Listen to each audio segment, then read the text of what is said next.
Kelly, are you officially licensed by Nintendo? No, Atari. It was a bidding war. Makes sense. Makes sense. Speaking of Atari and Nintendo licenses, we're looking at a video where they talk about unlicensed games for the NES. And this is part of a series on this YouTube channel where they look at unlicensed games for different consoles. The NES was pretty interesting, though, because that's really where this idea was first introduced. So, one of the many things that are credited to the downfall of Atari in their initial run, one of the many things is that there was no sort of checks and balances system or quality control for games. Anyone could make games for Atari 2600. And that led to anyone making games for Atari 2600. So you got everything from adult material on there to stuff that was just slapped together and thrown out with no attempt at making anything quality there. So it's one of the things that people point to as one of the issues. And it was Nintendo's reasoning behind insisting on releasing games with the Nintendo seal of quality on there, meaning that they approved of the game and they manufactured the cartridges, charging not only the game publisher for the cartridges, but also collecting a royalty off of all the sales for it, which obviously cut into the profits of those games. But NES was extremely successful, so they kind of just had to suck it up and take it until Atari came along. Atari had the chance to release the NES themselves, but had a falling out with Nintendo. Things got worse once Atari and Nintendo both licensed Tetris from the developer in Russia. Both having the rights to it, it led to a big, long, drawn out court battle. Atari had established a company called Tengen to start publishing games on the NES using their own cartridges instead of Nintendo's proprietary cartridges because they were able to reverse manufacture the lockout chip and figure out their own way around that. So, Gauntlet is a famous one. I don't have Tetris, the Tengen Tetris.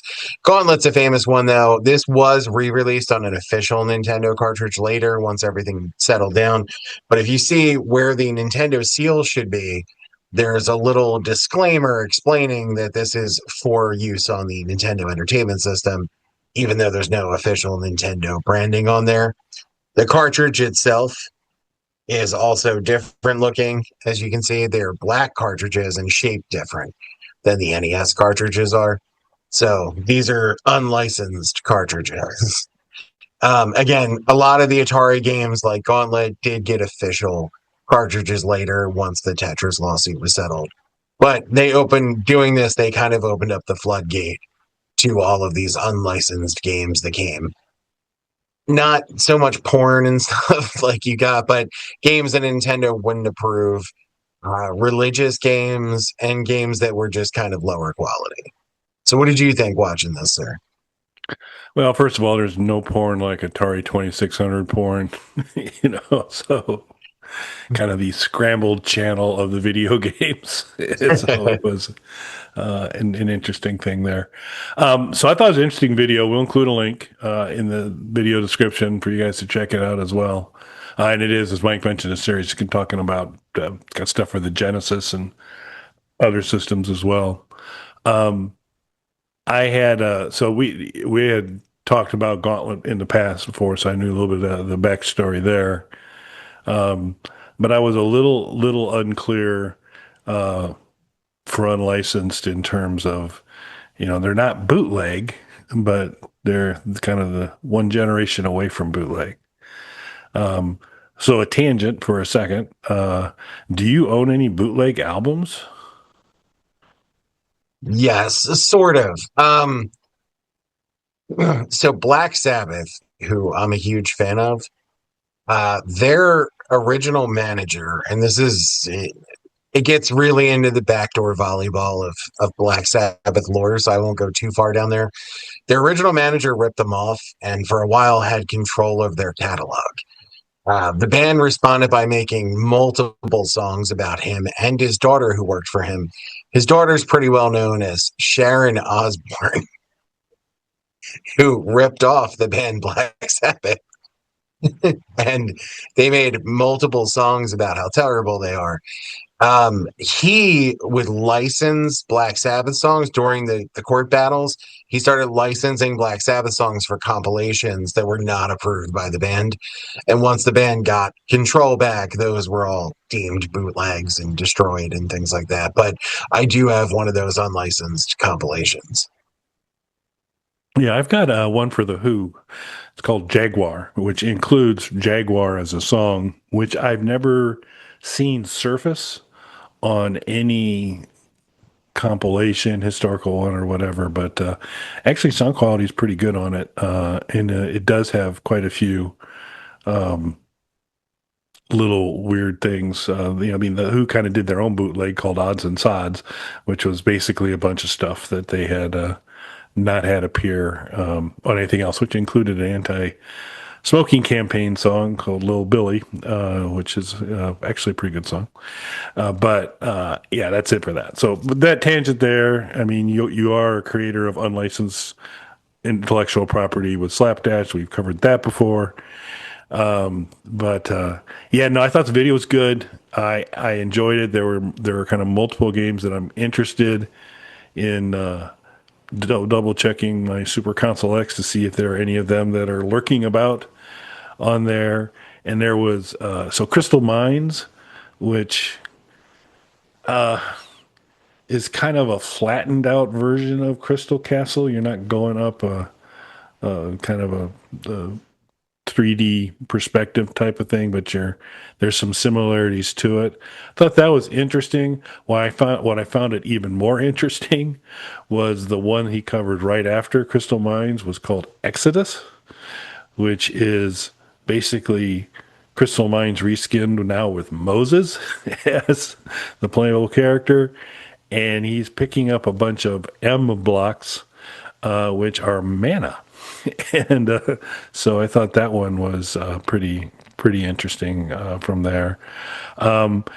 Dudes with an Attitude, I had originally thought, well, that could be an interesting game, but it is kind of like a lame version of Mahjong, in my opinion. So, great title, not a great game. And then I think Micro Machines was the other one. That one actually looked pretty sweet. So there were several unlicensed games, but he covers like about 20 of them. So I highly recommend watching the video after you complete watching this video, and maybe rewatching it for a second time, and then going and check it out. But do check it out because it's pretty awesome.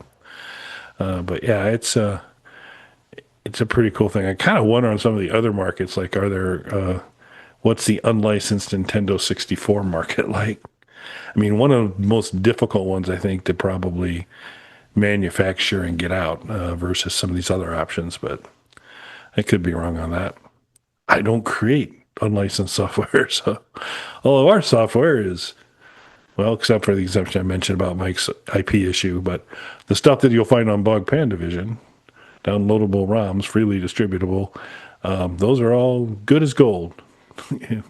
If there was license to be had, we would do it, but we don't have to at this point. But yeah, I thought it was pretty interesting stuff. We may come back and talk a little bit about some of the other ones he's done as well. Maybe he'll prove me wrong on the whole Nintendo 64 thing. So I think that'll be interesting to see as well. Any other props / unlicensed software that you'd like to show for this show? Nothing specific for this show. I mean, the Tengen stuff is what opened up the door to that because they figured out how to work around the lockout chip. Probably what's most notable after the Tengen stuff would be the Bible games from Wisdom Tree. Not because of that, it's because it set up Wisdom Tree as a gaming company. They kept making games for years after that. They were most famous for Super Noah's Ark 3D for the Super Nintendo. That's easily their best known title that they ever did. And that actually got around the Super Nintendo lockout in a really weird way. You can actually buy new cartridges of that because it's been reissued that are just regular aftermarket cartridges. But if you can get an original one, it's weird looking. So maybe we'll talk about that in the Super Nintendo one. But much like Sonic and Knuckles, you had to connect two cartridges together to instead of adding to the game to get around the lockout chip in the Super Nintendo. So it's pretty interesting, but that's the game they're best known for. So this is kind of their start. One, I think he may have mentioned it, was Chiller. So Chiller is an arcade game that I really like that we had mentioned on the show before in one of our Halloween specials. Chiller's pretty surprising in terms of content for when it came out. And what's interesting to me, it would never get passed by Nintendo for a port to Nintendo because of the violence and there's nudity in the game. Uh, it is censored though. Like I don't know if they intended to try and pass it by Nintendo at one point because the NES version, even though it's an unlicensed cartridge, is still censored heavily compared to the arcade game, but not enough for Nintendo. There's just no way Nintendo is going to allow Chiller to happen officially on the NES. That's fair. Of course, there's also the company that said they never, ever, ever have Night Trap on a platform. Yeah, which I do love. Limited Run's game. Limited Run has released Night Trap on multiple Nintendo platforms, and every single time they advertise it by playing that clip of the president of Nintendo saying it will never be on a Nintendo console. Yeah. Yeah. If, on Bog Panda Vision, I know we've been kind of focused on a couple things so far, but if we decide to dip our toe into, religious themed video games, I'd like to pitch to you Loaves and Fishes, which would be a Pac-Man style game where you would go around eating the various loaves and fishes, and maybe instead of ghosts, it's either Roman soldiers or Pharisees or something that are chasing you to do that. And then once you clear the whole level, Jesus comes down and creates all of them again for you to go eat the next round. And think that'd be a pretty fun game. And I'm fairly confident that Mr. Christ is public domain. And so I think we'd be okay on the licensing side of the equation. I'm picturing a slapdash game where you and Jesus do the arm grab handshake from Predator, where you're flexing. I like my loaves and fishes idea better. I don't know what the rest of the game is, but I see that as a cutscene in the beginning. That could be the interstitial screen. across you can roll the slapdash unlicensed Kelly Tool character over to the public domain Jesus. So Public domain Jesus is a good T-shirt. yeah, but that's pretty cool. Check the video out. We'll keep working on our Bible series of games to add to Bog Pan Division, and as we continue to put out Hard No every day, 1 minute of fun or less. Not less fun, just maybe less than a minute. Thanks for watching, everyone. Thanks, everybody.